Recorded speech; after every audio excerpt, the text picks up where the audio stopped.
Ni Peace Myth na Gisa Kiganzo Festival Pro. Yeah.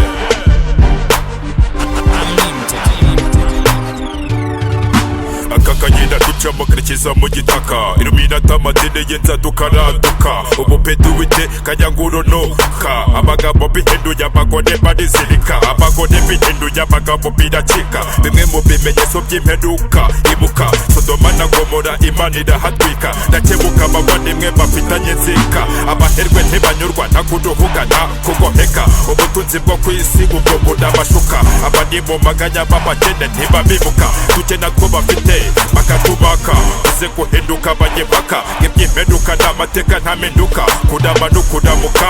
ahatuwe hadaturwa amatungo emuka, reka guhemuka byuka kanguka, imfubyi abapfakazi ku isi barateseka, bisahinduka, amadeda y'amaraso bamwe badayambuka, bizirika inzoka bakadamuka badayoka, wihemuka nikubyanza bamenduka, guhinduka bidashoboka cika, uzaduhugu uzadokoka nubishaka, utadahera umwuka, garuka banguka tebuka. Ubuzima n'urugamba,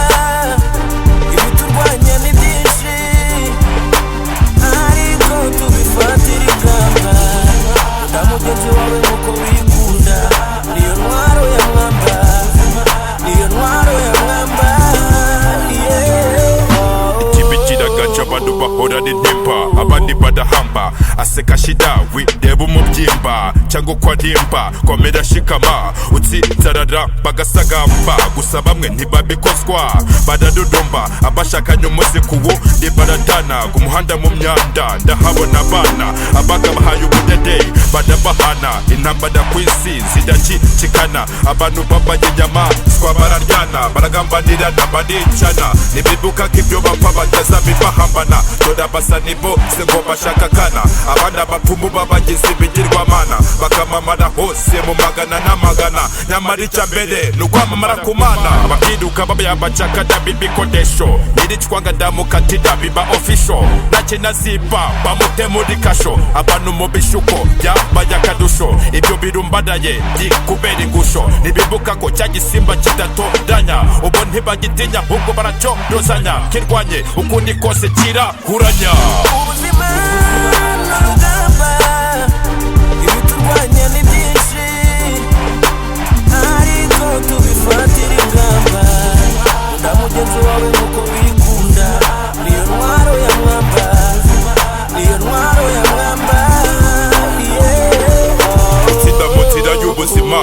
n'itsinzi ikomeye w'igihema, kuko izatugeza ku ngororano izarama, bitewe n'imbaraga twakoresheje mu buzima, itakunda urugamba niyo ntambwe ya nyuma, ibyo wakoze bitazabipfa busa ukarumaruma, ukamera nk'uwabuze intama n'ibyuma, ibuka abo mwamanye barenze impinga, bamwe babaye banyampinga, ntiwarushijwe zahabu n'imiringa, si uburanga si n'amafaranga, icyo bakurushije ni ukubimenya wikikanga, igihe n'iki ubwira abandi icyo wagezeho, amahoro urukundo bitubere ntaho, ingoyi ya sekibi yikikurekeraho, imbere ni heza wikangwa n'umuduho, utipi soldiers nyivamo nyijyamo, kadinga ku muvuma dateze no kuvamo, sinkangwa n'ibimurimo bihora mu mucyamo, konesha tubyishyiremo itsinzi b'impamo, imbere n'ibyishimo gumamo gumamo.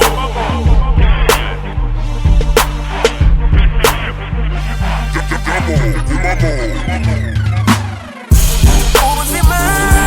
n'urugamba, ibiturwanya ni byinshi, ariko tubifatira ingamba, nta mugenzi wawe nk'uko wikunda, niyo ntwaro ya mwamba, niyo ntwaro ya mwamba, Ejo Rwanda udatsindwa, nyuma y'urupfu hari ibihembo. Yari Peace Myth na Gisa Kiganzo, amahoro kuri Festival. First boy on the catch.